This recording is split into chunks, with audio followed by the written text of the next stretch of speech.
press the bell icon on the YouTube app and never miss another update.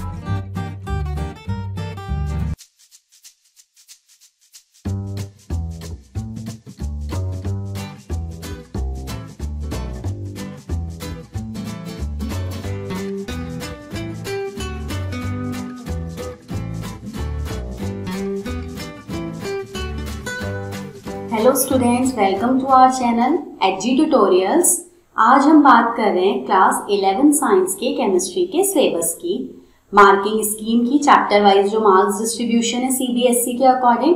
और third जो हम बात कर रहे हैं वो है हाफ ईयरली एग्जाम्स और फाइनल एग्जाम्स के क्वेश्चन पेपर के पैटर्न की। क्वेश्चन पेपर के पैटर्न की बात इसलिए कर रहे हैं क्योंकि 11th क्लास का हाफ ईयरली का और फाइनल एग्जाम्स का जो क्वेश्चन पेपर बनता है वो बेस्ड होता है 12th क्लास के बोर्ड एग्जाम्स के क्वेश्चन पेपर के पैटर्न पे।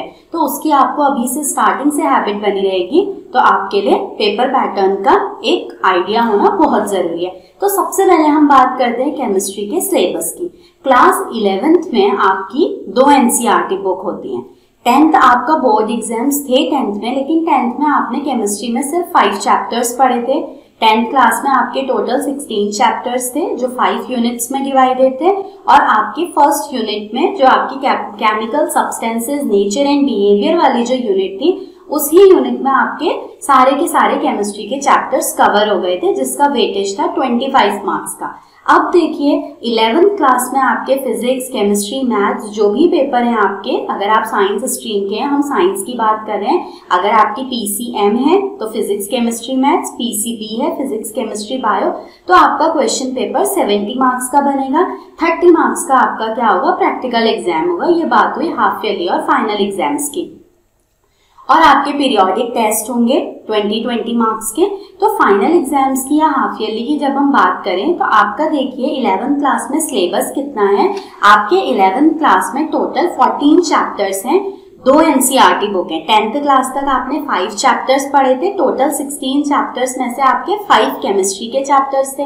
अब 11th क्लास में आपने सिर्फ केमिस्ट्री में कितने चैप्टर्स पढ़ने, 14 चैप्टर्स पढ़ने, जो कि 2 एनसीईआरटी बुक्स में डिवाइडेड है। पहली एनसीईआरटी बुक में है आपके क्वेश्चन चैप्टर नंबर 1 से चैप्टर नंबर 7। 14 में से पहले 7 चैप्टर्स आपके पहले एनसीईआरटी बुक में कवर हो जाते हैं और बचे हुए 7 चैप्टर्स आपके सेकेंड एनसीईआरटी बुक में कवर हो जाते हैं। तो फिर अब हम बात करते हैं पहली एनसीईआरटी बुक में कौन से 7 चैप्टर्स हैं। जो आपका पहली एनसीईआरटी बुक में जो आपका फर्स्ट चैप्टर है वो है some basic concepts of chemistry. जो सेकेंड चैप्टर है वो है स्ट्रक्चर ऑफ एटम। जो आपका थर्ड चैप्टर है वो है classification of elements and periodicity in properties. Fourth chapter है आपका chemical bonding and molecular structure. Fifth chapter है states of matter, gases and liquids. Sixth chapter है केमिकल थर्मोडायनेमिक्स। सेवेंथ चैप्टर है इक्विलिब्रियम। एट्थ चैप्टर है redox reactions. Ninth chapter है hydrogen. 10th chapter है S block elements. 11th chapter है P block elements. 12th chapter है आपका organic chemistry, some basic principles and techniques. और आपका 13th chapter है हाइड्रोकार्बन्स। 14th चैप्टर है एनवायरमेंटल केमिस्ट्री। तो आपका जो फर्स्ट चैप्टर है वो क्या है, some basic concepts of chemistry, और सेकेंड चैप्टर है आपका स्ट्रक्चर ऑफ एटम। अब जब हम फाइनल एग्जाम्स की बात करें या फिर हम सीबीएसई के थ्रू जो चैप्टर वाइज मार्क्स डिस्ट्रीब्यूशन है उसकी बात करें, तो आपका चैप्टर नंबर 1 और चैप्टर नंबर 2 11 मार्क्स का वेटेज कवर करता है।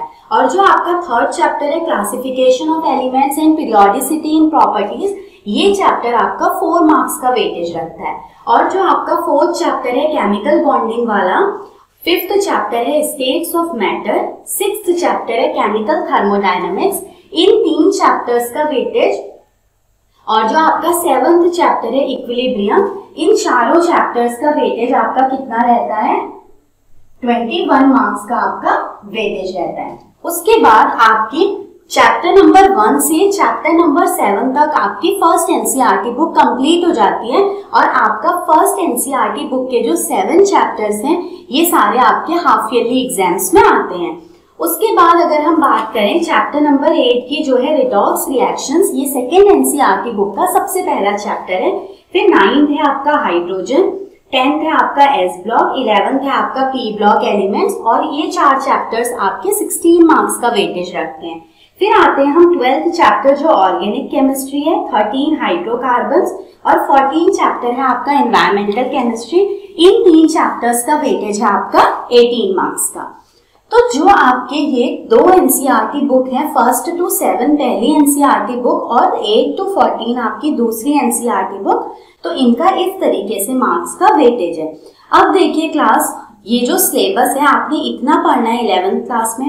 10th क्लास में बोर्ड एग्जाम्स हैं, स्कूल के थ्रू भी आपको मोटिवेशन मिला, ट्यूशन क्लासेस के थ्रू भी, पेरेंट्स के थ्रू भी, फैमिली मेंबर्स के थ्रू भी, तो आपको हर जगह से ये था कि हाँ बोर्ड एग्जाम्स है और हमने बहुत अच्छा स्कोर करना है। अब 11th क्लास में आपको बिल्कुल भी फ्री माइंड नहीं होना है, आपको 11th क्लास में भी उतनी ही मेहनत करनी है और कह सकते हैं कि उससे ज्यादा ही आपने हार्डवर्क करना है, क्योंकि बहुत सारे चैप्टर्स ऐसे हैं जिनकी बेसिक जो चीजें हैं वो आपको 12th में बहुत हेल्प करेंगी, और अगर आप नहीं पढ़ते हैं तो फिर आपको वहां वो बहुत प्रॉब्लम क्रिएट करेंगी।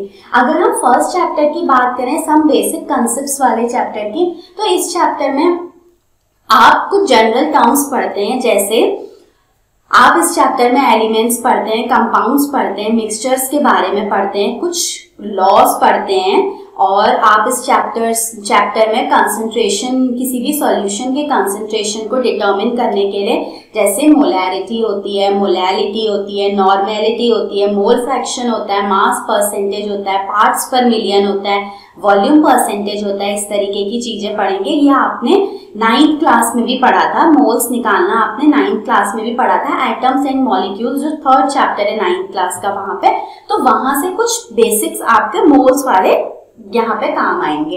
जो 2nd चैप्टर है आपका स्ट्रक्चर ऑफ एटम, और जो कि 1st चैप्टर की चीजें हैं ये फिर आपको 12th क्लास में भी एक चैप्टर है सॉल्यूशन, जो वहां का 2nd चैप्टर है, वहां भी ये हेल्पफुल होगा। जो 2nd चैप्टर है आपका स्ट्रक्चर ऑफ एटम, इस चैप्टर में आपका थॉमसन्स का जो मॉडल है, रदरफोर्ड का जो मॉडल है, बोर्स का जो मॉडल है, वो सारी चीजें जो आपने 9th क्लास में स्ट्रक्चर ऑफ एटम जो 4th चैप्टर है उसमें पढ़ी थी, वहां से लिंक्ड है।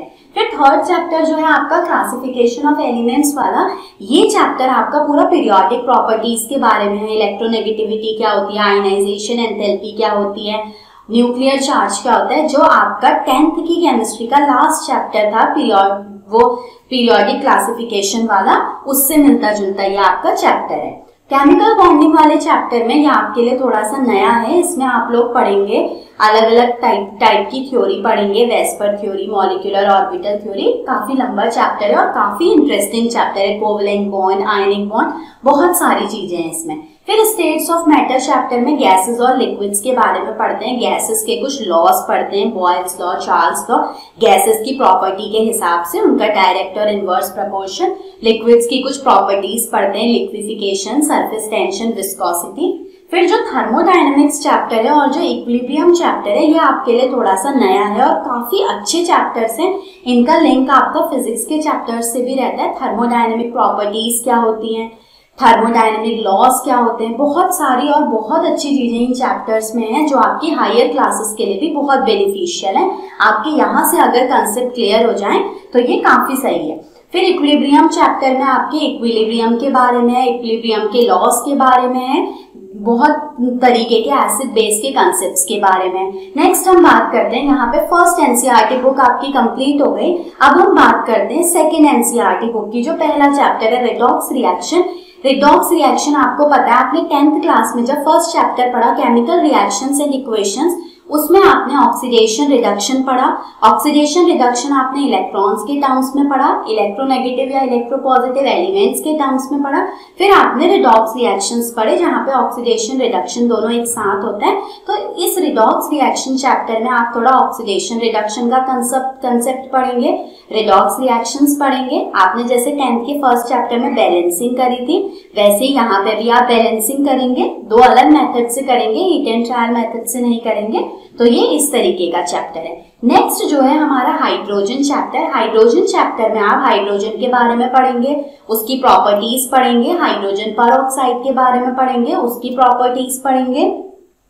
फिर आते हैं हम एस ब्लॉक और पी ब्लॉक एलिमेंट्स में। आपको जैसा पता है एस ब्लॉक में फर्स्ट 2 ग्रुप्स होते हैं, पी ब्लॉक में आपने क्या पढ़ना है, पी ब्लॉक चैप्टर में आपने खाली 13 और 14 ग्रुप पढ़ना है, और ये दोनों ही चैप्टर्स बहुत इंपॉर्टेंट है, एस ब्लॉक भी और पी ब्लॉक भी। पी ब्लॉक चैप्टर में आप 13-14 ग्रुप यहाँ पढ़ लेते हैं और 15 to 18 ग्रुप आप क्लास 12th में पढ़ते हैं, और यहाँ की चीजें वहां पे आपकी यूज होती हैं। अब हम आ जाते हैं क्लास 11 के मोस्ट इंपॉर्टेंट चैप्टर्स में, जो है चैप्टर नंबर 12 और चैप्टर नंबर 13। ये दोनों चैप्टर यहाँ ऑर्गेनिक की स्टार्टिंग है। आपने ऑर्गेनिक थोड़ा बहुत क्लास 10th के 4th चैप्टर में कार्बन एंड इट्स कंपाउंड में पढ़ ली थी। वहां पे आपने कुछ फंक्शनल ग्रुप्स पढ़े, होमोलोगस सीरीज पढ़ी, IUPAC नेम्स पढ़े, कुछ आपने वहां पे इथेनॉल के बारे में, इथेनोइक एसिड्स के बारे में थोड़ा बहुत उनकी प्रॉपर्टीज पढ़ी, आपने कुछ रिएक्शंस पढ़ी, एडिशन रिएक्शन, सब्स्टिट्यूशन रिएक्शन। तो वो सारी चीजें जो है यहाँ आप फिर से पढ़ेंगे, 10th की वो चीजें, आपको 10th का वो चैप्टर क्लियर होगा तो वो यहाँ काफी हेल्प करेगा। और यहाँ के ये दोनों चैप्टर अगर आपको क्लियर हो गए तो आपकी 12th की जो सेकंड बुक है, वहां पे भी 2 NCERT बुक है, वहां टोटल 16 चैप्टर्स हैं। तो जो 12th की सेकंड बुक है उसकी शुरुआत से ही आपकी क्या आ जाती है, ऑर्गेनिक केमिस्ट्री आ जाती है, और सेकंड बुक पूरी ऑर्गेनिक केमिस्ट्री है, उसमें लास्ट में थोड़ा बायो ऑर्गेनिक केमिस्ट्री भी है।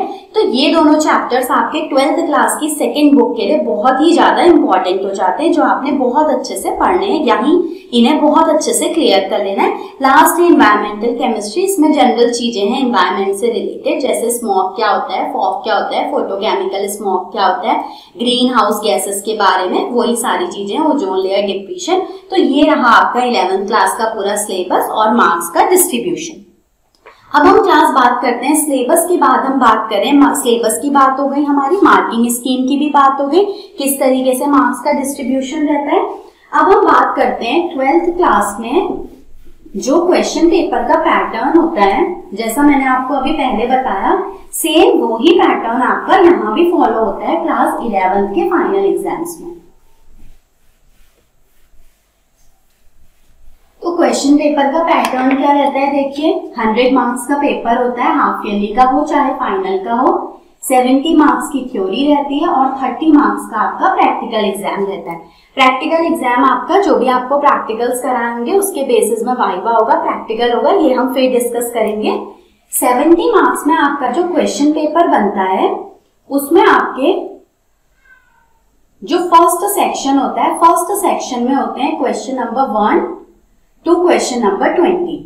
यहाँ पे आपके 70 मार्क्स में टोटल 4 सेक्शन रहते हैं, section A, B, C, D। तो जो आपका सेक्शन A होता है उसमें होते हैं क्वेश्चन नंबर 1 to 20, और वो जो 1 to 20 क्वेश्चंस होते हैं वो भी आपके क्या होते हैं, फर्दर डिवाइडेड होते हैं। 1 to 20 क्वेश्चंस आपके कैसे डिवाइडेड होते हैं, जो question number 1 to question number 5 होता है वो आपके होते हैं पैसेज बेस्ड क्वेश्चन।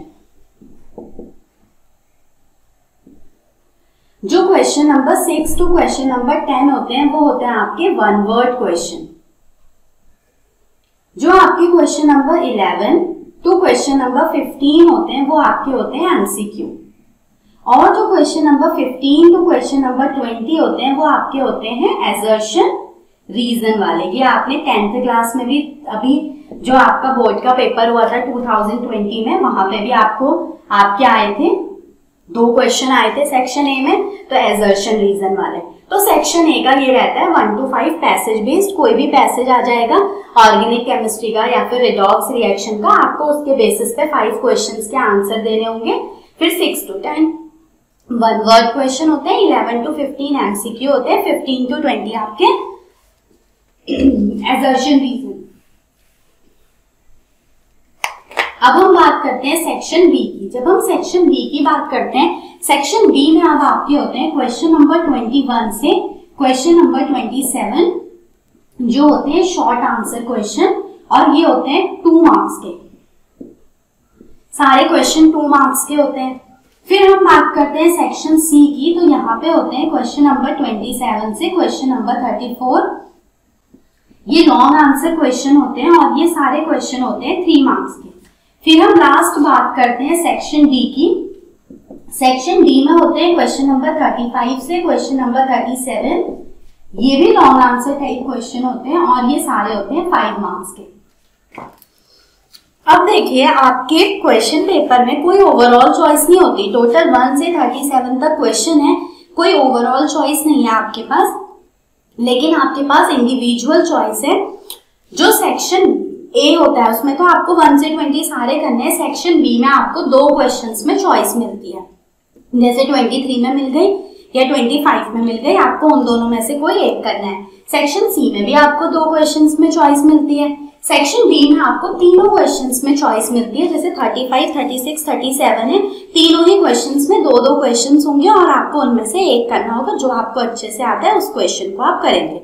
तो ये रही 11th क्लास के सिलेबस की, मार्क्स डिस्ट्रीब्यूशन की और हाफ ईयरली और फाइनल में आने वाले पेपर की बात। इस तरीके से आपको पढ़ना है।